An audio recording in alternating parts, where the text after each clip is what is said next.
I'm going to change this graph to size instead of population, the number of children. And then actually the two biggest bubbles are Nigeria and India, where most children die in 2022.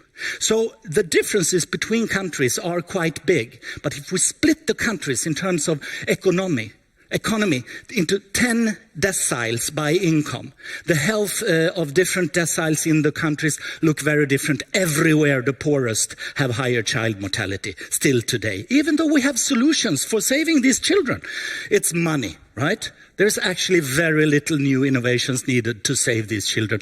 Hardly any at all, because our children survive, right?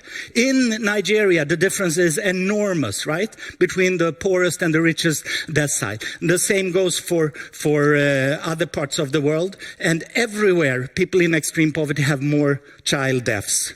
Out of 5 million dead children in 2022, 2 million were in extreme poverty. If we go across all countries, even in the middle-income countries, some are extremely poor, of course, and then they have the high child mortality. There are differences, but generally this is how unequal the world is, right? Half of those deaths are attributed to some form of undernutrition. Either too little energy or too little nutrients in your food, right? The rest of us, we have enough food, as you can see. Right? So this problem is solvable. It was solvable for all of us.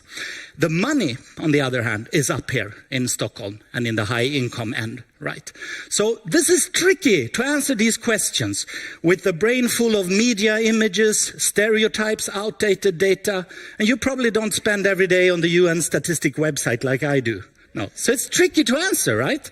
Actually, I asked this question in 32 countries. This is the correct answer. And only 7% of people answered it correctly. Here is your result. A big applause. You were better than the public across 32 countries and better than the Swedes, right?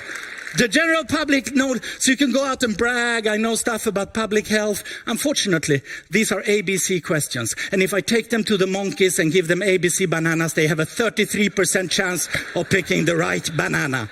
Yes, I'm glad that you laugh, because it's really fascinating how the human brain works. Across countries, how on earth can people score worse than monkeys? Country after country after country.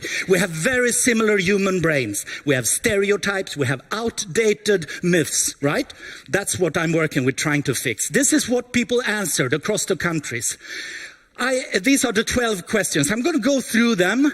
And actually, I try to comfort you by checking the AI bots. So last week, we got the results. We have tested all the new chatbots, and here are their results. Unfortunately, they scored very well on all the questions. No, not all the questions. We should be super careful putting chatbots in the classrooms, right? Look, they may mislead our children. And here are the human results. We can sort them by your score. Actually, there was one question where you scored better than monkeys, right? That's comforting, right? But on the other questions, I mean, you care about public health. Why on earth would you be here otherwise? But when do you actually sit down and learn the facts? You talk to your colleagues and they are equally wrong like the general public, and we just confirm each other's misunderstandings. That's why we need to check data. It's really difficult. So I'm going to go through all of these questions. You have to speed up actually very much. Here are your results. You could score 12. The monkey scored 4. Actually, your average was 2.7. That's not perfect. 14% scored better. Here are the chatbot results. They were way better than human beings. Not perfect though. 45 of you scored 0. Can you please stand up? Is that fun?